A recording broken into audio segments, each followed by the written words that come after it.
രീതിയിൽ ഉപയോഗിച്ച് കൊണ്ടു നടക്കുന്നത്. ഈ നോബ് തിരിച്ചാൽ എ സി ആണ് വളരെ പ്രധാനം.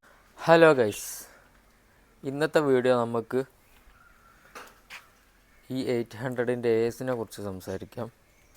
800 പറയുമ്പോൾ ഈ ഇറങ്ങിയ സമയത്ത് തന്നെ SSIT ആയാലും അതിൽ തന്നെ എ സി ഉണ്ടായിരുന്നു. ഡിലക്സ് പറഞ്ഞ ഓപ്ഷനിൽ എ സി വന്നിട്ടുണ്ട്. അപ്പോൾ ഇത് ടൈപ്പ് 1 800 ആണ് ഡിലക്സ്. അപ്പോൾ ഇതിന് എ സി വന്നിട്ടുണ്ട്.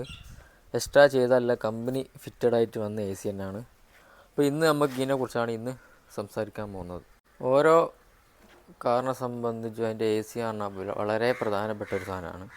അപ്പോൾ എ സിയിൽ മെയിൻ പാർട്ട് നമ്മൾ നോക്കുകയാണെങ്കിൽ മെയിനായിട്ട് കംപ്രസർ, കണ്ടൻസർ, കൂളിംഗ് കോയിൽ, ഇതാണ് മെയിൻ. പിന്നെ പൈപ്പ് കാര്യങ്ങൾ, സെൻസർ, ഡ്രയർ, അങ്ങനെ വെച്ച് കുറച്ച് കാര്യങ്ങളുണ്ട്. അപ്പോൾ ഇന്ന് ഇതിൻ്റെ എ സിക്ക് നോക്കുമ്പോൾ കാണുന്നതാണ് ഇതിൻ്റെ എ സിയുടെ കംപ്രസർ വരുന്നത്. എ സി ഉള്ള മോഡലായതുകൊണ്ട് 2 ബെൽറ്റ് വരും. ഒന്ന് എഞ്ചിൻ്റെ മെയിൻ പുള്ളിയും കംപ്രസറായിട്ട് ഒരു ബെൽറ്റ് വരും. പിന്നെ എഞ്ചിൻ്റെ മെയിൻ പുള്ളിയും പിന്നെ വാട്ടർ പമ്പ്, ഡൈനാമായിട്ട് ഒരു ബെൽറ്റുമാണ് വരിക. എ സി ഇല്ലാത്ത വണ്ടിക്ക് ഒരു ബെൽറ്റ് വരും. പിന്നെ ഇതാണ് ഇതിൻ്റെ എ സിയുടെ ഡ്രയർ വരുന്നത്. എ സിയുടെ ചെറിയൊരു ഗ്യാസ് ഫിൽറ്റർ പോലെ ചെയ്യുന്ന സംഭവമാണ് ഡ്രയർ. പുതിയ വണ്ടിക്ക് ഇങ്ങനെ സെപ്പറേറ്റ് ആയിട്ട് വരില്ല, അത് കണ്ടൻസറിൻ്റെ ഇപ്പുറം തന്നെയാണ് ഡ്രയർ വരിക. ഫ്രണ്ടിലേക്ക് വരുമ്പോൾ ഇതിനുള്ളിൽ കാണുന്നതാണ് ഇതിൻ്റെ കണ്ടൻസർ വരുന്നത്. ഇതൊക്കെയാണ് പുറത്ത് നോക്കുന്ന സമയത്തുള്ളത്. ഇനി നമ്മൾ ഉള്ളിലേക്ക് പോയിട്ട് അതിൻ്റെ കൺട്രോളുകൾക്കൊന്ന് പറയാം.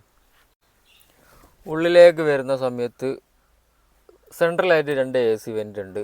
സൈഡിൽ എ സി വെൻ്റ് കാര്യങ്ങളൊന്നുമില്ല. പിന്നെ ഈ ഡ്രൈവറിൻ്റെ ഈ ഒരു സൈഡിൽ ഒരു എ സി വെൻ്റ് ഉണ്ട്. മൊത്തം നോക്കുകയാണെങ്കിൽ 3 എ സി വെൻ്റേ ഉള്ളൂ കേട്ടോ. ശേഷം വന്ന വണ്ടിക്ക് 4 എ സി വെൻ്റ് വന്നിട്ടുണ്ട്. ഇതിന് 3 എ സി വെൻ്റേ ഉള്ളൂ. അപ്പോൾ ഈ കാണുന്ന അതിൻ്റെ എ സിയുടെ കൺട്രോൾ വരുന്നത്, ഇത് എ സിയുടെ ഓൺ ഓഫ് സ്വിച്ച്. ഇതാണ് നമ്മളെ ഫാനിൻ്റെ സ്പീഡ് കൂട്ടുന്നതും കുറയ്ക്കുന്ന സംഭവം. പിന്നെ ഈ ഏരോ മാർക്ക് കാണുന്നുണ്ടല്ലോ, ഇതാണ് ഈ നോബ് തിരിച്ചു കഴിഞ്ഞാൽ ഇതിൻ്റെ പൊസിഷനിങ് മാറുന്നത് നമ്മളിവിടെ നോക്കിയിട്ടുണ്ടെങ്കിൽ കാണാനായിട്ട് സാധിക്കും. ഈ നോബ് അതിനുള്ളതാണ്. ഈ നോബ് തിരിച്ചു കഴിഞ്ഞാൽ അഡ്ജസ്റ്റ് ആവും എ സി എയറിൻ്റെ പൊസിഷൻ. ഇങ്ങനെ ഓരോ പൊസിഷനിങ്ങോ കാണാനായിട്ട് സാധിക്കും. മുകളിലുള്ള ഹോട്ട് കൂൾ എന്നൊരു ഓപ്ഷൻ ഉണ്ട്. ഇത് സത്യം പറഞ്ഞാൽ ഇത് വെറുതെ കൊടുത്തിട്ടുള്ളതാണ്. ഇതിൽ കൂളിങ്ങിൻ്റെ ഓപ്ഷനേ ഉള്ളൂ, ഹീറ്റിങ്ങിൻ്റെ ഓപ്ഷൻ ഇല്ല. 800 ഏത് വണ്ടിക്കും, ഒറ്റ വണ്ടിക്കും ഹീറ്റിങ്ങിൻ്റെ ഓപ്ഷനില്ല. ഈ കൺട്രോളുകൾ ഇങ്ങനെ കൊടുത്തിട്ട് അല്ലാണ്ട് ഹീറ്റിംഗ് കോയിൽ കാര്യങ്ങളൊന്നുമില്ല.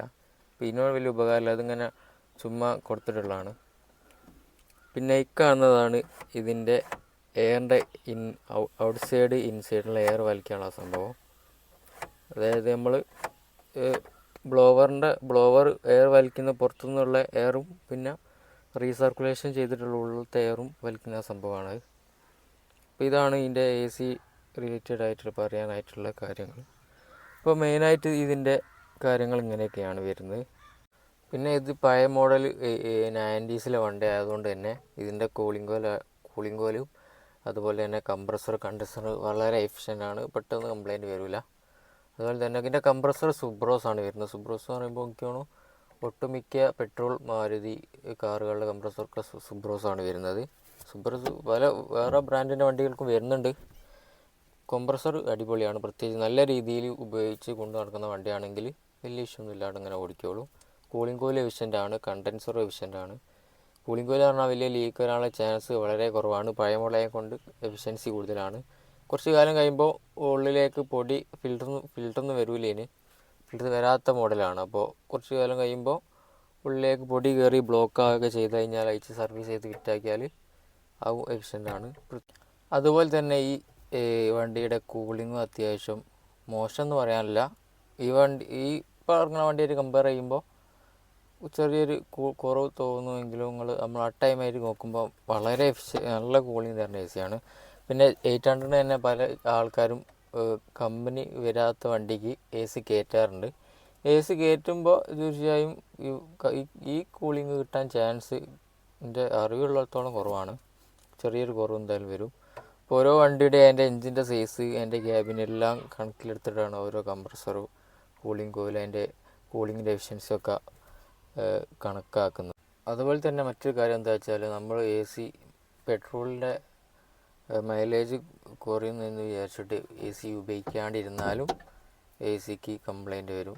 സിയുടെ കംപ്രസർ കൂളിംഗ് റിലേറ്റഡ് ആയിട്ടുള്ള കംപ്ലൈൻറ്റൊക്കെ വരാനുള്ള ചാൻസുകളുണ്ട്. അപ്പോൾ ഇത്രയേ ഉള്ളൂ നമ്മളെ വീഡിയോ. അപ്പോൾ വീഡിയോ ഇഷ്ടപ്പെടാൻ ലൈക്ക് ചെയ്യുക, ഷെയർ ചെയ്യുക, നമ്മളെ സപ്പോർട്ട് ചെയ്യുക.